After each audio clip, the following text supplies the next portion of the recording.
আজ আমার মেয়ের জন্মদিন ছিল, তাই সকাল সকাল মায়ের পুজো দিতে চলে গেলাম। দেখো এসে গেছি মন্দিরে। আমার মেয়ে নিজে তার বাটাটা নিয়ে নিজের পুজোটা দিতে যাচ্ছে। তার হাতে ফুলের বাটাটা আছে। এটা আমাদের বহরমপুরের বিষ্ণুপুরের মা কালী। মায়ের দেখো, মায়ের কাছে 14 সেকেন্ডে বেশি তুলবি না। ভেতরে ঘরে দেখো মায়ের খাট আছে। 14 সেকেন্ড 15 সেকেন্ড চারপাশটা একটু দেখিয়ে দিই। এই যে কাছ থেকে একটু দেখে নাও তোমরা মাকে। মায়ের কাছে আশীর্বাদ চেয়ে নিলাম আমার মেয়ে যেন ভালো থাকে, সুস্থ থাকে, কথা শোনা যাবে না, যেন মা ভালো রাখে। তোমরাও তার সঙ্গে সবাই আমার মেয়েকে আশীর্বাদ করো যেন মেয়েটা ভালো থাকে, সুস্থ থাকে। দেখো মাকে কত সুন্দর লাগছে দেখতে। তারপরে তার পাশে আছে বাবা, বাবার একটু আশীর্বাদ নিয়ে নিলাম।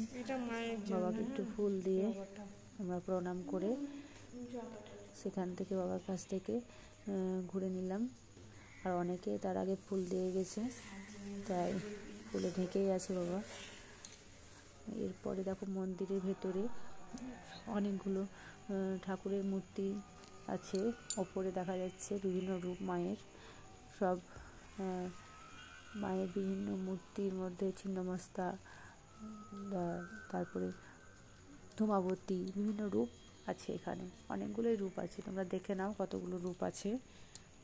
তাও নাই করে 10-12টার বেশি রূপ আছে। তো ভেতরটা কত সুন্দর না দেখতে বন্ধুরা। তোমাদের ভালো লাগছে কিনা বলবে, একটু কমেন্ট করবে সবাই যে মন্দিরটা কেমন দেখতে। ভেতরটা খুবই সুন্দর। আর মায়ের মন্দিরে বড়ই শান্তির জায়গা। এই যে পুরো দিকটা ঘুরে সব মায়ের বিভিন্ন প্রতিমূর্তি আছে, বিভিন্ন সময়ের রূপ। পুজো হয়ে যাওয়ার পরে দেখো মেয়ে সেলফি তুলে নিচ্ছে। আমরা দুজনে এবার সেলফি তুলে নিলাম একটা, দাঁড়িয়ে একসঙ্গে। একটু পরেই তারপরে আমরা মন্দিরে একটু বসলাম।